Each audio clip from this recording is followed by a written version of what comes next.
ንትግራይ ኣብ ሓፂር ግዜ ብወተሃደራዊ ሓይሊ ምቁፅጻር ኣብ ዝከኣለሉ ስትራቴጂ ዘተተኻይዱ ተባሂሉ ክሳብ ሽዑ ኣብ ልዕሊ ላዕለዎት ኣመራርሓ ሕወሓትን ሰራዊትን መጥቃዕቲ ነታዊ ብዛዕባ ዝፍጸመሉ መድረኽ ተዘትዩ ኣብዚ መደብ እንደመቀ ዘውዱ ዝተሳተፉ ከም ዝኾኑ እውን ተገሊጾሎም ብዝርዝር ክነስምዐኩም ኢና።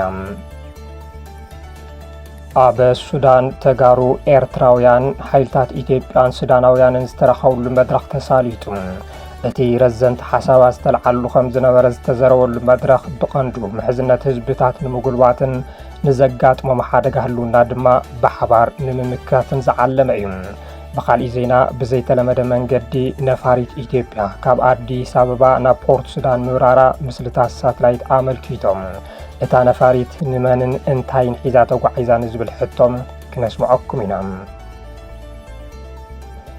2017 ዓመተ ምህረት ኣብ ኢትዮጵያ ተሓታትነት ዘይብሉ ጉድድ ምምዝባልን ክልከላ ሲቪላት ማሕበራትን ብበዝሒ ተራእዩ ከም ዝነበረ ኣምኒስቲ ኢንተርናሽናል ኣብ ጸብጻቡ ኣመልኪቱ ኣብ ሕሉፍ ገበናት ኣብ ልዕሊ ዝፈጸሙ ሰበስልጣን ተሓታትነት ብዘይ ምህላው ሕዚ እውን ገሰት ሰብኣዊ መሰላት ዝያዳ ከም ዝቐጸለ እቲ ትካል ኣፍሊጡ።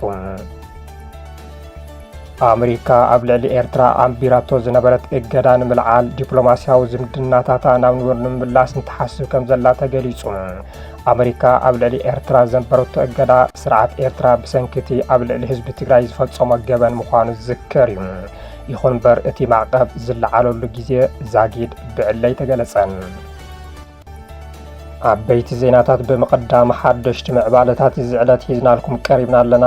ሰላምታና በቢ ዘለኹም ወይ ብፅሕኹም ክቡራትን ክቡራንን ተኸታተልትና ንቻናልና ላይክ ሼርን ሳብስክራይብን ብምግባር ንኽትከታተሉና ብኽብሪ ብምዕዳም ሕዚ ናብ ዝርዝሮም ክንሰግር። ንትግራይ ኣብ ሓፂር ግዜ ብወተሃደራዊ ሓይሊ ምቁፅጻር ኣብ ዝከኣለሉ ስትራቴጂ ዘተተኻይዱ ተባሂሉ ክሳብ ሽዑ ኣብ ልዕሊ ላዕለዎት ኣመራርሓ ሕወሓትን ሰራዊትን መጥቃዕቲ ነታዊ ብዛዕባ ዝፍጸመሉ መድረኽ እውን ተዘትዩ ኣብዚ መደብ እንደመቀ ዘውዱ ዝተሳተፉ ከም ዝኾኑ እውን ተገሊጾሎም። ኣብ ኣዲስ አበባ ኣብ ከባቢ ጦር ሃይሎች ዝርከብ ጎልፍ ክለብ ዝተረኸቡ ተጋሩ ጀነራላት ከም ልሙድ ጎልፍ ንምጽዋት ኣይነበረን እንታይ ዳ ብጣዕሚ ስጡምን ምስጢራውን ዝተባሃለሉ ኣጀንዳ ንምዝራብ ነይሩ። ጀነራል ጻድቃን ገብረትንሳኤ፣ ብርጋዴር ጀነራል ዘውዱ ኪሮስ፣ ጀነራል ሳሙራ ዮኑስ ተጋዳላይ ወለጋን ካልኦት ጀነራላትን ዝተሳተፍሉ ኣኼባ ወተሃደራዊ ዓቕሚ ተጠቒምካ ብኸመይ ንትግራይ ኣብ ሓፂር ግዜ ምቁፅጻር ይከኣል ዝብል ንምዝታይ ኣብ ጎልፍ ክለብ ከም ዝተረኸቡ ተፈሊጡ።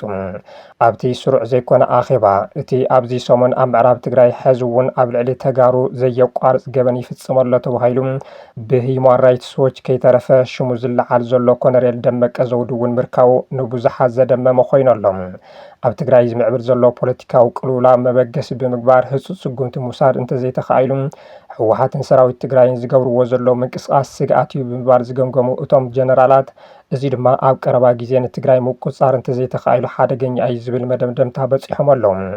ከመይ ምቁፅጻር ይከኣል ንዝብል ሕቶ ድማ ኣብ ዓፋር ዝርከብ ዕጡቕ ሓይሊ ምስ ሰራዊት ኢትዮጵያ ንባዕሉ ዋርድያ ተከዘይሉ ዝፅውዕ ወራራ ሓይልን ብሓባር ብምዃን ብዝወስድዎ ጥሙር መጥቃዕቲ ከም ዝኾነ ተፈሊጡ ኣሎ። እቲ ሕዚ ኣብ መንጎ ሕወሓትን ጀነራል ታደሰ ወረደን ተፈጢሩ ዘሎ ውጥር ድማ ከም ጽቡቕ ዕድል ምጥቃም ከም ዘድሊ ዝተሰመረሉ ጉዳይ ኮይኑ ኣብቲ ኣኼባ ሕዚ እውን ኣብ ልዕሊ ሕወሓት ዝተዋደደ ወተሃደራዊ ስጉምቲ ቅድሚ ምውሳዱ ዘሎ ፖለቲካዊ ወጥሪ ተጠቒምካ ኣብ ልዕሊ ኣመራርሓ ራዕዲ ምፍጣር እውን ከም ተወሳኺ መማረፂ ዝተወሰደ ምዃኑ ፍልፍላት ኣመልኪቶም። ብመሰረት እዚ ድማ ኣብ ልዕሊ ላዕለዎት ኣመራርሓ ሰራዊትን ፖለቲካውን መንግስታውን ኣመራርሓን መጥቃዕቲ ነታዊ ምፍጻም ዝብል ብጀነራል ጻድቃን ከም ዝቐረበ ተፈሊጡ። እቲ ምስጢራዊ ኣኼባ ብጀነራል ጻድቃን ገብረትንሳኤን ኮሎኔል ደመቀ ዘውዱን ዝተመርሐ እንትትከውን ንኣፈጻጸሙ ድማ ገንዘብ ከም ዝሓትትን ተመዲቡ ናብ ትግበራ ክእቶ ከም ዘለዎን ኣንፈት ተቐሚጡ ተባሂሉ ስርዓት ብልጽግና ንመራሕቲ ሕወሓትን ሰራዊትን ብድሮን መጥቃዕቲ ምፍጻም ዝብል መደብ ሒዙ ምቹው ግዜን ቦታን ይጽበ ከም ዘሎ ኣብዚ ሰሙን ዝወፁ ሓበሬታታት ኣመልኪቶም እዮም። ጀነራል ጻድቃን ቅድሚ ሕዚ እውን ኣብ ኣባይቲ መራሕቲ ሕወሓትን ጀነራላትን ሓደ ነታዊን ተደርቢኹም ክደናገጹ እዮም ምባሎም ዝዝከር ኮይኑ ኣብ ከተማ መቐለ ከባቢ ዓዲ ሓቂ ቢዝነስ ካምፓስ 2 ግዜ መጥቃዕቲ ነታዊ ምግጣሙ ዝዝከር እዩ። ጊዜያዊ ምምሕዳር ትግራይ 8.5 ቢልዮን ቅርሺ በጀት ንኽልቀቕ ንመንግስቲ ፌደራል ሓቲቱ ብምኽንያት ክልከላ በጀት ንልዕሊ 140,000 ሰራሕተኛ መንግስቲ መሃያ ምኽፋል ከም ዘይከኣለ እውን ዕላው ገይሩ። መንግስቲ ኢትዮጵያ ንትግራይ ዝተመደበ በጀት ክልቀቕ ቢሮ ፋይናንስን ምትሕብባር ሃፍትን ትግራይ ሓቲቱ ኣሎ። ቢሮ ፋይናንስን ምትሕብባር ሃፍትን ትግራይ ንሚኒስተር ገንዘብ ኣብ ዝለኣኾ ደብዳበ ክልቀቕ ዝነበሮ ብቢልዮን ዝግመት በጀት ብእዋኑ ብዘይምልቃቑ ኣብ ትግራይ ከቢድ ቅልውላው ፋይናንስ ተፈጢሩ ኣሎ። ካብ ወርሒ ጥቅምቲ ክሳብ መጋቢት ክልቀቕ ካብ ዝነበሮ በጀት እቲ 8.5 ቢልዮን ቅርሺ ክሳብ ሕዚ ከም ዘይተለቐቐ ዝሓበረ እቲ ቢሮ ብሰንኪ በጀት ዘይምልቃቑ ን141,000 ሰራሕተኛታት መንግስቲ መሃያ ምኽፋል ከም ዘይተኸኣለ ገሊጹ። ንልምዓታዊ ሸቶታት ተባሂሉ ዝተመደበ ልዕሊ 844 ሚልዮን ቅርሺ በጀት ሙሉእ ብምሉእ ብዘይምልቃቑ ኣብቲ ክልል ዝካየዱ ዝነበሩ ልዕሊ 20 ዝኾኑ ዓበይቲ ፕሮጀክትታት ልምዓት ጠጠው ከም ዝበሎ ረዲኡ።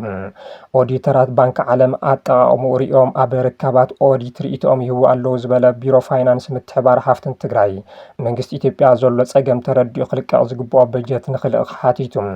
ኣብ 2018 ዓ.ም ንትግራይ ዝተመደበ በጀት 23.6 ቢልዮን ቅርሺ ምዃኑ ብምዝኻር ክሳብ ወርሒ መጋቢት ክልኣኽ ዝግብኦ በጀት 17.1 ቢልዮን ቅርሺ እኳ እንተኾነ ክሳብ ሕዚ ዝተለኣኸ 8.5 ቢልዮን ቅርሺ ጥራሕ ኢሉ እቲ ቢሮ ኣብ ዝለኣኾ ደብዳበ።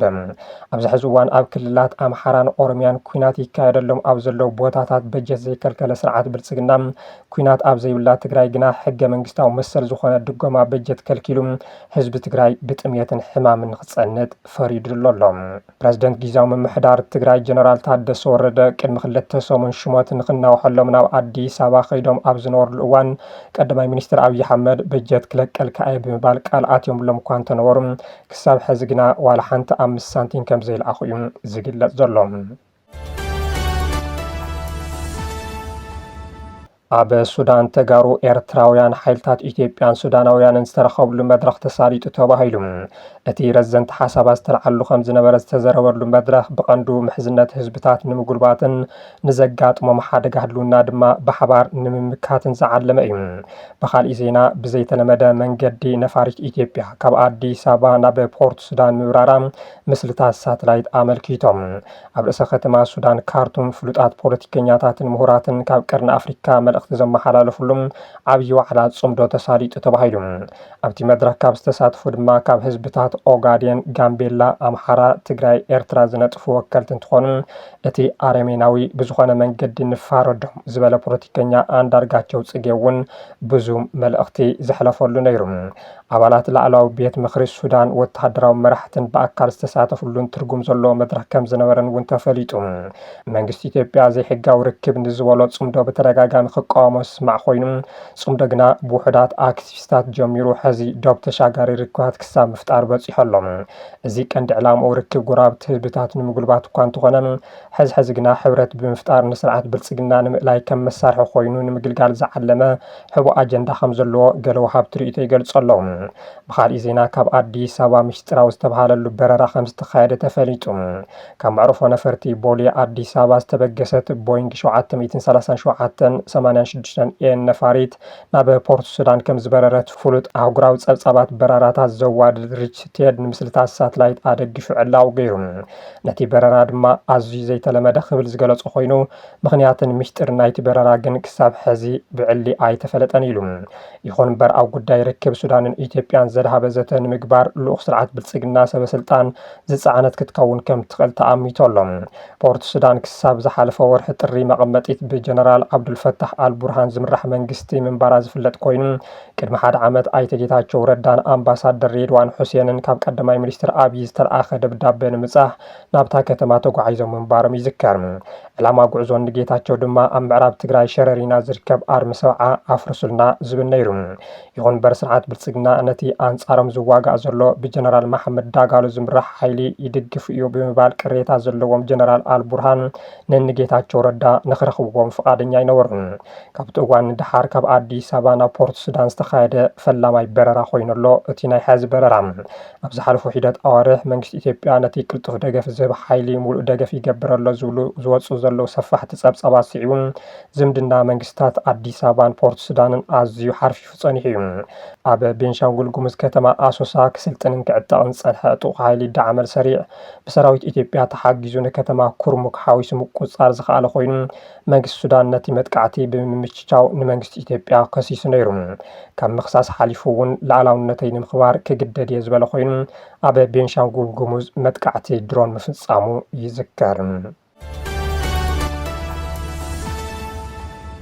2017 ዓመተ ምህረት ኣብ ኢትዮጵያ ተሓታትነት ዘይብሉ ግድድ ምምዝባልን ክልከላ ሲቪክ ማሕበራትን ብበዝሒ ተራእዩ ከም ዝነበረ ኣምኒስቲ ኢንተርናሽናል ኣብ ጸብጻቡ ኣመልኪቱ። ኣብ ሕሉፍ ገበናት ኣብ ልዕሊ ዝፈጸሞ ሰበስልጣን ተሓታትነት ብዘይምህላው ሕዚ እውን ግሰት ሰብኣዊ መሰላት ዝያዳ ከም ዝቐጸለት ትካል ኣፍሊጡ። ኣምኒስቲ ኢንተርናሽናል ኣብ ኢትዮጵያ ብዝፈጸሞ ግሰት ሰብኣዊ መሰላት ስክፍቱ ብምግላጽ 2017 ዓመተ ምህረት ኣብ መላእ ሃገር ተሓታትነት ዘይብሉ ብሓይሊ ምምዝባልን ምጽባብ ምህዳር ሲቪክ ማሕበራት ከም ዝነበረ ገሊጹ። እቲ ትካል ኩነታት ሰብኣዊ መሰላት ዓለም 2018 ብዝብል ኣብ ዘውፅኦ ዓመታዊ ጸብጻቡ ኣብ እዋን ወራር ትግራይ ንዝተፈጸሙ ዓለም ለኸ ገበናት ሕዚ እውን ፍትሒ ይኹን ተሓታትነት የለን ኢሉ ዋላ እኳ እቲ ኩናት እንተተዛዘመ ተሓታትነት ንምርጋጽ ዝግበር ጻዕሪ ጠጠው ከም ዝበለ ገሊጹ። ብተወሳኺ ኣብ ክልላት ኣምሓራን ኦሮምያን ኣብ ዝካየድ ዘሎ ዕጥቃዊ ጎነጻት ግሰት ሰብኣዊ መሰላት ይቕጽል ከም ዘሎ ብምጥቃስ እቲ ግሰት ካብ ትግራይ ወጻኢ እውን ምዃኑ ኣስሚሩሉ። ኣምኒስቲ ሕሉፍ ግሰታት ንምፍታሕ ዝተገበረ ጻዕርታት ብዓብዩ ከም ዝፈሸለን እቲ መስርሕ መሸጋገሪ ፍትሒ ዘተ ካብ ዝጅምር ኣትሒዙ ንኣስታት 3 ዓመታት ጠጠው ብምባሉ ስዒቡ ሕዚ እውን ናይ ዝሓለፈን ሕዝን ዝቕጽል ዘሎ ጥሕሰት ሰብኣዊ መሰላት ተሓታትነት ስለ ዘይተገበረሉ ሕዚ እውን ይቕጽል ኣሎ ኢሉ። እቲ ብዛዕባ ብሓይሊ ምምዝባል ዝምልከት ጸብጻብ ኣብ ኣዲስ ኣበባ ዝርከቡ ሓዊሱ ቁጽሪ ውሽጢ ዓዲ ተመዛበልትን እናወሰኸ ይኸይድ ከም ዘሎ ብምሕባር ሰበስልጣን ኣብ ኣዲስ ኣበባ ኣብ ግዜያዊ ስፍራታት ይነብሩ ንዝነበሩ ዜጋታት ንብዙሓት እኹል ተቐያሪ መንባር ኣባይቲ ወይ ከዓ ካሕሳ ከይሃቡ ብሓይሊ ኣባሪሮምዎም ክብል ኣምኒስቲ ኢንተርናሽናል ከሲሱ። ዋላ እኳ መንግስቲ ንፕሮጀክት ልምዓት ኮሪደር ንመሰረተ ልምዓት ኣባይትን ህዝባዊ ኣገልግሎታትን ንምምሕያሽ ዝዓለመ ኣገዳሲ ፕሮጀክት ልምዓት ከተማ ገይሩ እንተገለጾም ኣተገባብርኡ ግና ኣብ ኣዲስ ኣበባን ካልኦት 10ታት ማእኸላት ከተማታትን ብኣሽሓት ዝቑጸሩ ሰባት ብሓይሊ ንምፍንቓል ምኽንያት ኮይኑ እቲ ጸብጻብ ወሲኹ እቲ ስጉምቲ ንብዙሓት ገዛ ዘይብሎም ተቓላዕቲ ከም ዝገበሮም ይገልጽ። እቲ ጸብጻብ ንሲቪክ ማሕበራት ኣዝዩ ክድርት ዝኽእል ምምሕያሻት ሕጊ ከም ዝተገበረን ኣብ ሕጊ ሲቪክ ማሕበራት ኢትዮጵያ ዝቐርብ እማም ምምሕያሻት ንነጻነትን ክትትልን ዳይነት የዳኽም ከምኡ እውን ዘይተገጥአ ስልጣን ኣብ ኢደ ፈጻሚ ኣካል ብምእታው ምህዳር ሲቪክ ዝዓጽዩ ይብል። ከምኡ እውን ኣምኒስቲ ሰበስልጣን ኢትዮጵያ መሰል ስደተኛታት ይግሰለው ክብል ዝኸሰሰ ኮይኑ ኢትዮጵያ ብውሕዱ 600 ኤርትራውያን ስደተኛታት ብዘይሕጋዊ መንገዲ ኣሲራ ናብ ኤርትራ ብዘይሕጋዊ መንገዲ ኣባሪራቶም። ተመለስቲ ኣብ ሃገሮም ማእሰርቲ ብግዴታ ምጥፋእን ግድዱ ስራሕን ከም ዘጋጥሞም ኣመልኪቶሎም። ኣሜሪካ ኣብ ልዕሊ ኤርትራ ኣንቢራቶ ዝነበረት እገዳ ንምልዓልን ዲፕሎማስያዊ ዝምድናታታ ናብ ንብሩ ንምምላስን ተሓስብ ከም ዘላ ተገሊጹ። ኣሜሪካ ኣብ ልዕሊ ኤርትራ ዘንበረቶ እገዳ ስርዓት ኤርትራ ብሰንኪቲ ኣብ ልዕሊ ህዝቢ ትግራይ ዝፈጸሞ ገበን ምዃኑ ዝዝከር እዩ። ይኹን በርቲ ማዕቀብ ዝለዓለሉ ግዜ ዛጊድ ብዕለይ ተገለጸን። ኣሜሪካ ኣብ ዞባ ቀይሕ ባሕሪ ስትራቴጂካዊ ሚዛን ንምሕላው ኣብ ትጽዕረሉ ዘላ እዋን ምስ ኤርትራ ዲፕሎማስያዊ ዝምድናታት ዳግማይ ንምትካልን እገዳ ንምቅላልን ኣማራጽታት ትድስስ ከም ዘላ ዘ ዎል ስትሪት ጆርናል ጸብጺቡ።